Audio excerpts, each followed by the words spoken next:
নমস্কার বন্ধুরা।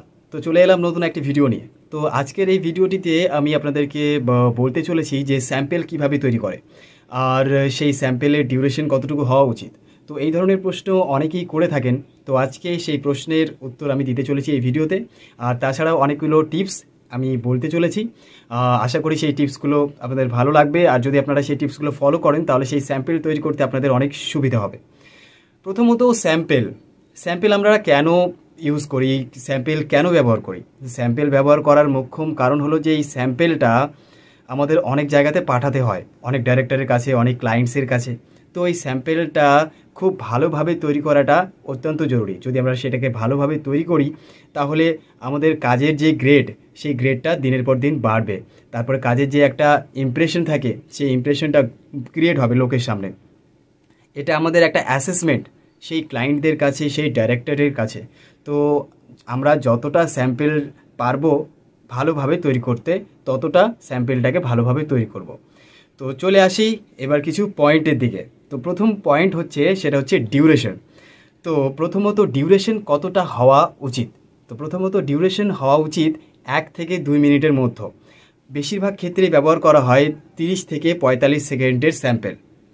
আর যদি কোনো ক্লায়েন্ট, যদি কোনো ডাইরেক্টর আপনাকে বলে যে আপনি 2 মিনিটের স্যাম্পল আমাদেরকে দিয়ে পাঠান, তো সেখানে কি হয় অ্যাকচুয়ালি সেটাতে সামনের যিনি শুনবেন আর কি সেই অডিও ক্লিপটা, তার অ্যাটেনশন লস হওয়ার চান্সেসটা অনেক বেশি থাকে।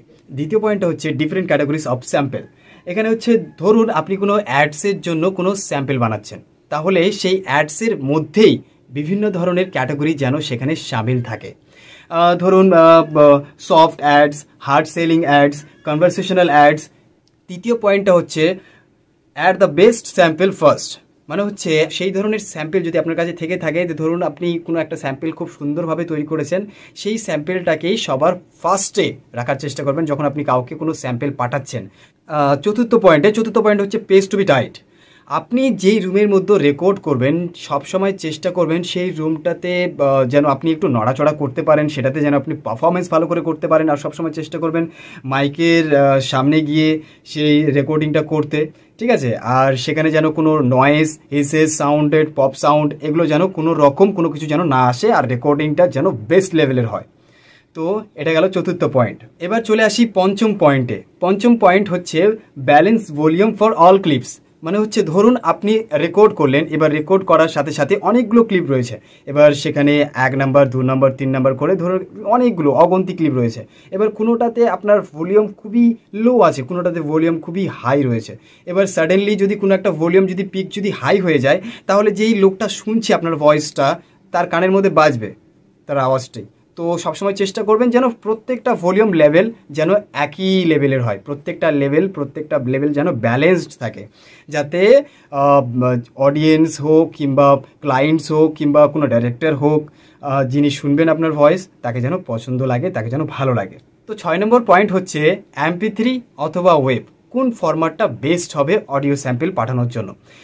সাধারণত কি হয়, ওয়েব ফরম্যাটটা যেটা রয়েছে সেটা আমাদের বেস্ট কোয়ালিটির অডিও প্রোভাইড করে, সেটা আমরা প্রত্যেকেই জানি।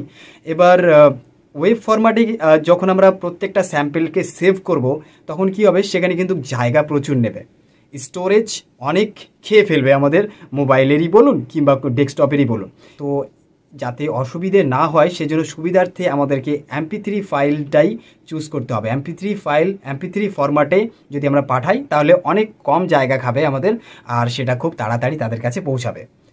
এবার 7 নম্বর পয়েন্ট হচ্ছে রিহার্স বিফোর রেকর্ডিং। আপনারা কোনো স্যাম্পল তৈরি করার আগে সবসময় চেষ্টা করবেন সেই স্যাম্পলটাকে ভালোভাবে আগে পড়ে নিতে। কারণ ধরুন কোনো জায়গাতে আপনার প্রোগ্রাম আছে, আপনি কোনো জায়গাতে নাটক করছেন, এবার নাটকের যে স্ক্রিপ্টটা সেটা যদি আপনি ভালো করে না পড়ে গিয়ে পারফর্ম করতে ওঠেন স্টেজে, তাহলে তো আপনি পারফর্ম করতে পারবেন না, শুধুমাত্র মাইক ধরেই বসে থাকবেন কিংবা মাইক ধরে দাঁড়িয়ে থাকবেন। তো যদি আপনি সেটাকে ভালোভাবে স্ক্রিপ্টটাকে ভালোভাবে রিড করে তারপরে পারফরমেন্স করতে যান, তাহলে আপনি ভালো সেখানে বেটার থেকেও বেটার পারফরমেন্স দিতে পারবেন। তাই সবসময় চেষ্টা করবেন যে রেকর্ডিংয়ের আগে সেই জিনিসটাকে ভালো করে রিহার্স করে তারপরে সেটাকে সেখানে রেকর্ড করতে। কারণ আপনার এই যে রেকর্ডটা, সেই রেকর্ডটা বারবার কিন্তু আপনি পাঠাতে পারবেন। আপনি বারবার ক্লায়েন্টসের কাছে সেই রেকর্ডিংটা পাঠাতে পারবেন, বারবার সেটা ডাইরেক্টরের কাছে পাঠাতে পারবেন। ইভেন সেটা অনেক দিন ধরে আপনার কাজের একটা অ্যাসেসমেন্ট হয়ে থেকে যাবে। কারণ সেই কাজটা যতদিন পর্যন্ত না আপনি ছাড়ছেন, ততদিন পর্যন্ত আপনি নতুন স্যাম্পল ক্রিয়েট করছেন, ততদিন পর্যন্ত সেই স্যাম্পলটাই আপনার একটা কাজের মোক্ষম একটা অস্ত্র হয়ে থেকে যাবে। সেই স্যাম্পলটা আপনি অনেক জায়গাতে পাঠাতে পারবেন। তো আর একটা জিনিস সবসময় নোটিস করবেন, যেটা হচ্ছে আপনার স্যাম্পল সর্বদা শর্টের টাইপের হোক, মানে হচ্ছে শর্ট হোক। আর দ্বিতীয়টা হচ্ছে একটু কোয়ালিটি যেন ভালো হয়, আর যেন ইমপ্রেশন নতুন কিছু ইন্টারেস্টিং যেন জিনিস থাকে সেটার মধ্যে। তো চলি, দেখা হচ্ছে নতুন আরেকটি ভিডিও নিয়ে। এই ধরনের ভয়েস রিলেটেড টপিক আমি আবারও আনতে চলেছি আমার এই পুকো স্টাইল মিমিক্রি চ্যানেলে। So thank you and bye bye, I love you all guys.